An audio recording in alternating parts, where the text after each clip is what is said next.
नमस्कार महिलांनो आणि भगिनींनो, government schemes आणि नवीन अपडेटमध्ये आपल्या सर्वांचे स्वागत आहे. महिलांनो, आपण आजच्या आपल्या व्हिडिओच्या माध्यमातून विधवा पेन्शन योजना बघणार आहोत. विधवा पेन्शन अंतर्गत महिलांना जे अनुदान मिळणार आहे त्यामध्ये सरकारने मोठी वाढ केलेली आहे. चला तर जाणून घेऊया आजच्या आपल्या व्हिडिओमध्ये इंदिरा गांधी पेन्शन योजना कशा प्रकारे काम करते आणि या योजनेचे पैसे किती सरकारने वाढवलेले आहे ते सुद्धा मी तुम्हाला आजच्या आपल्या व्हिडिओमध्ये सांगणार आहे. इंदिरा गांधी विधवा पेन्शन योजना म्हणजे काय आहे योजना, कोण आहे पात्र, कसा करायचा अर्ज, चला तर बहिणींनो जाणून घेऊया. तर आपण आजच्या आपल्या व्हिडिओमध्ये बघणार आहोत की इंदिरा गांधी विधवा पेन्शन ही महाराष्ट्र राज्यातील विधवा महिलांना दर महिन्याला एक आर्थिक मदत मिळावी ह्या उद्देशाने सुरुवात केलेली योजना आहे. या योजनेला महत्त्वपूर्ण योजना मानले जाते.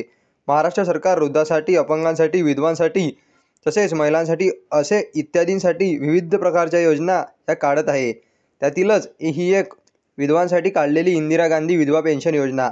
पतीच्या अकस्मात मृत्यूमुळे विधवा झालेल्या ह्या एकाकी पडू त्यांना त्यांच्या दैनंदिन गरजा पूर्ण करण्यासाठी आवश्यक पैशांची खूप आर्थिक समस्यांना सामोरे जावे लागते.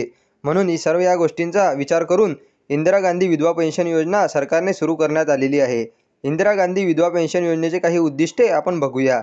पतीच्या अचानक मृत्यूमुळे महिलांना दैनंदिन गरजा भागविण्यासाठी ह्या योजनेचा लाभ होतो. विधवा महिलांना कोणा इतरांवर अवलंबून राहण्याची गरज पडणार नाही. राज्यातील विधवा महिलांसाठी राहणारी आणि जीवनमान हे त्यांचे सुधारेल. तसेच या योजनेअंतर्गत कोणाला लाभ मिळतो आपण बघूया. याचे नियम व अटी आपण आता थोडक्यात बघणार आहोत. तर विधवा पेन्शन योजनेअंतर्गत 65 वर्षावरील महिलांना इंदिरा गांधी विधवा पेन्शन योजनेचा लाभ घेता येणार नाही. विधवा महिला ज्या अर्जदार असतील त्यांचे वय हे 40 ते 65 वर्षाखालील महिलांनाच या योजनेचा लाभ घेता येईल. अर्जदार विधवा आणि ह्या आर्थिकदृष्ट्या गरीब असाव्या तरच त्यांना या योजनेअंतर्गत महाराष्ट्र सरकारच्या या योजनेअंतर्गत लाभ घेता येईल. यासाठी अर्ज करण्यासाठी लागणारे काही आवश्यक कागदपत्रे मी तुम्हाला सांगणार आहे.